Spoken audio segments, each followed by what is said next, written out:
কেন্দ্রের ওয়াকফ বিলের বিরোধিতায় চড়া সুর তৃণমূল কংগ্রেসে। দলনেত্রী মমতা বন্দ্যোপাধ্যায় নিয়ে সরব হওয়ার পরেই কেন্দ্রের বিলের বিরোধিতায় এবার সমাবেশ করল শাসক দলের সংখ্যালঘু সেল।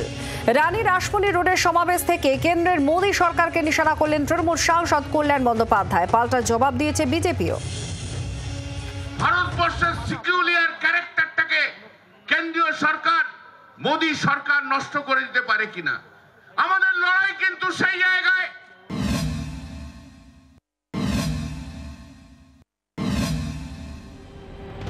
বিরোধীদের চাপে ওয়াকফ সংশোধনী বিল নিয়ে গঠিত যৌথ সংসদীয় কমিটির মেয়াদ বাজেট অধিবেশনের শেষ দিন পর্যন্ত বাড়াতে বাধ্য হয়েছে কেন্দ্রের মোদী সরকার। তারপরেও এই বিলের বিরোধিতায় আরও জোরালো হচ্ছে প্রতিবাদ। কেন্দ্রের আনা সংশোধনী বিলকে আগেই সংবিধান বিরোধী আখ্যা দিয়েছে তৃণমূল কংগ্রেস। দলনেত্রী মমতা বন্দ্যোপাধ্যায়ের নির্দেশে এবার এর বিরোধিতায় পথে নামল তারা। শনিবার রানী রাসমণি রোডে তৃণমূলের সংখ্যালঘু সেল আয়োজিত সমাবেশের মুখ ছিলেন শ্রীরামপুরের সাংসদ ও ওয়াকফ বিল নিয়ে গঠিত যৌথ সংসদীয় কমিটির সদস্য কল্যাণ বন্দ্যোপাধ্যায়। জেপিসির বৈঠকে বিতণ্ডার জেরে যিনি চেয়ারম্যান জগদম্বিকা পালের দিকে কাঁচের বোতল ছুঁড়েছিলেন বলে অভিযোগ। এদিনের সমাবেশ থেকে কেন্দ্র ও প্রধানমন্ত্রীকে নিশানা করলেন কল্যাণ। ওয়াকফ বিলের বিরোধিতায় হুঁশিয়ারি সুরও শোনা গেল তাঁর গলায়। লড়াই চলবে, জंग अभी जारी है, जंग तो रहेगा ही और चलेगा। मोदी जी आप किसी को नहीं, अब ममता बनर्जी और तृणमूल कांग्रेस को डराना नहीं सकेगा। जो इतना खून इधर से निकला है और निकालने दीजिए, उसमें लिए कुछ नहीं है, लेकिन और खून जरूरत होगा।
মানুষকে সচেতন হতে হবে যে আবার একটা বিভাজন দেখবেন, আবার 1946-এর 16ই আগস্ট দেখবেন, কোন দিকে যাবে পশ্চিমবঙ্গ।